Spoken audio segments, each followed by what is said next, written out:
What's up everybody, welcome back to another video. Today what I want to do is go over our composer.json file and I'll show you how I set up my file. What we're going to be doing is updating the underscores composer file to an updated version that's going to be utilizing the tools to ensure that our project is using current best standards. Alright, so before we do that, if you want to support the channel, consider getting a copy of DevWP. You can do that by going to pixelmerb.com, go to WordPress themes, and get yourself a copy here. You can also check out some of my other videos and see the workflow as we advance from very basic to the more advanced way of developing WordPress themes. Alright, so let's go to VS Code. Alright, so this is the current version of the composer file that underscores has. Now we haven't changed anything yet in terms of the folder name or any of the function names. We're going to be doing that later on. But for now, let's take a look at what we have here. We have the name of the project, the type, the description, keywords, the homepage for it, the license, the authors. You can see the version of PHP that it's using. That needs to be brought up to date. Some of the dependencies and packages it has, a couple of the scripts, and the support options over here. Alright, so I'm going to copy my file because it's a lot, and I'll go over exactly what's added. Once I paste it all here, you're going to see that it's a modified file. Alright, so again, we have the name, the description, the type, the license, the homepage, and now we're updating this to either 7.4 or to 8 in terms of the PHP version. And you see the caret up here? That's saying greater than, so whatever the latest is. We're using our config platform PHP 7.4 because that's the minimum required PHP version. We have our allow plugins. These are added because we're using these dependencies. We have the PHP Code Sniffer. That's been updated. We're also using the security advisories, PHP compatibility, parallel lint, but we're also going to be adding PHP Stan and the PHP Stan for WordPress and the extension installer. We're also going to be using PHP mess detector, and then we're going to be using SOM as well.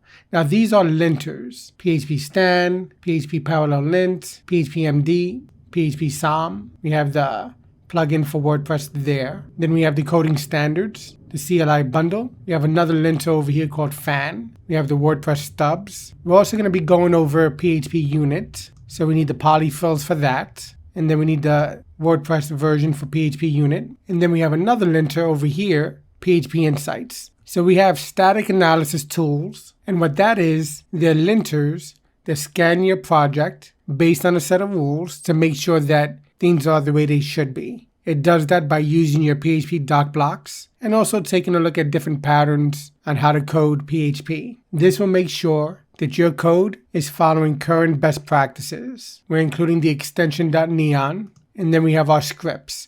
So these are scripts that we run via the command line. So when we want to lint PHP, we'll type out the command composer lint :php. Same thing for this one, WPCS, the WordPress Coding Standards, uses PHP Code Sniffer. And this is to resolve any issues that PHP Code Sniffer finds. To make a pot file, we'll have that. These are the scripts for the linters. You see for PHP Stan, we have PHP Stan analyze, and then we're increasing the memory limit. For the PHP mess detector, we're going to have to create some additional files, but we'll go over that process when we actually go over each linter individually in separate videos. I just want to show you the composer file itself. We have PHP fan, PHP SOM, and then we have the SOM cache to clear the cache itself. And then for PHP unit, we have the unit test command here, and then for PHP insights. So this is our composer file itself. But there's another file that goes hand in hand with this. And we'll create that file now, or we'll see if we already have it. And we're going to open this file right here. Alright, so we're going to have to change this up because we do have different rules that are up to date and will take into consideration what we're looking to do. But let's take a look at what we have here now. It is an XML file, and this is what's going to be used by Composer itself. We have the description, we have some of the flags, we have the file path that it's going to be working on, how many files at a time, what we're going to be actually analyzing, check all files in this directory, folders that we're going to be excluding, and then we have the WordPress rules right here, and this is for our text domains. We're going to be changing up in another video the actual folder name and all the prefixes for functions and variables and things of that nature. But for now, it's set this way. And then we're setting the is theme to true. The minimum supported WordPress version 4.5, we're going to change that up. And these are some additional rules. There's the prefix. We're going to be changing that up. And then the test version for PHP, we're going to change that as well. So I'm going to copy my code into here, and then I'll go over the changes. Select all, paste mine in, and save it. You're going to see now we have the modified file. Let's go to the top. We have the rule set. We have the description. We have some links over here for you to check out. We're going to be increasing the memory limit, and you can make this value larger if you have enough RAM on your system. We're going to create the cache file to make it perform faster. We're going to be using the verbose flag. The base path is going to stay the same. We're going to leave that the same. The extension is still going to be PHP.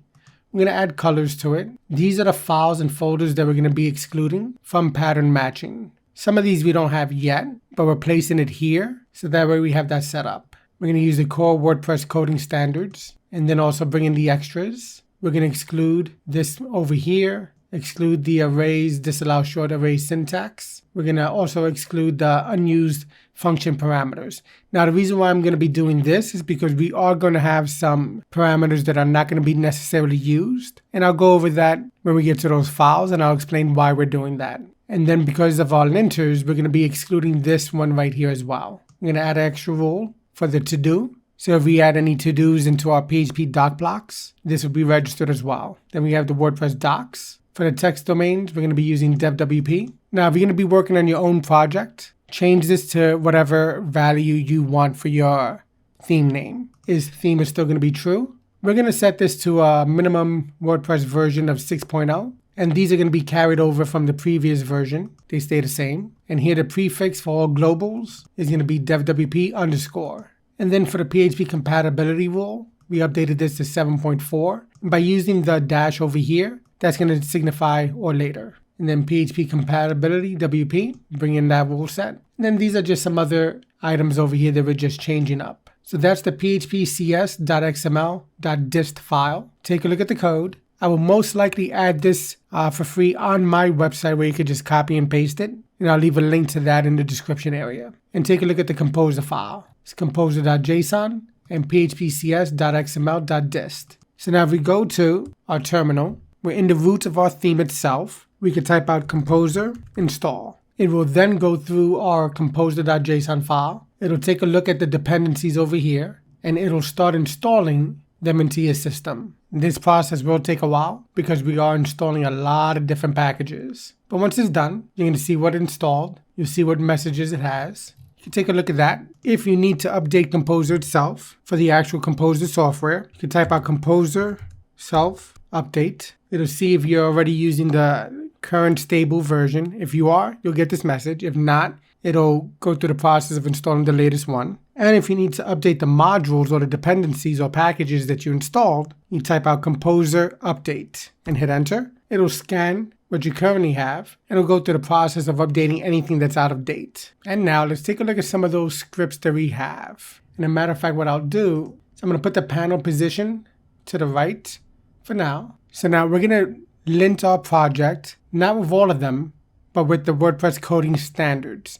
And we're going to get a lot of errors because we haven't changed out the code in the underscores theme, but just to show you how this works. Composer, lint, WPCS. And now you'll see we're going to get a lot of errors, warnings, things of that nature. We see it's going through the verbose mode and with colors. And we see what we have here. Mismatched text domain, expected DevWP, but got _s. And we're going to have a whole bunch of that. And some other errors and things of that nature. That's because we have to update the way our theme is named and a lot of the prefixes. We could see if it has any PHP errors, Composer, lint, PHP, and no syntax errors found. And again, this project has been up for a while, hasn't been updated. We haven't updated our code here, but there's no errors with the PHP code that was there previously. We're not going to be running these yet because there's going to be other files that we need to create, and I'll create a separate video for each of those. In this video, I just wanted to show you the composer.json file. I'll provide this for free on my website, so that way you can just copy and paste it. And also the phpcs.xml.dist file. You can copy the code here, or go to my website and just copy and paste from there. Or if you get the theme, you'll already have it there as well. If we go here, we can see the status. You see we modified these files right there. What we could do now is git add. You could just commit the files themselves individually, or again, just use the asterisk, git status.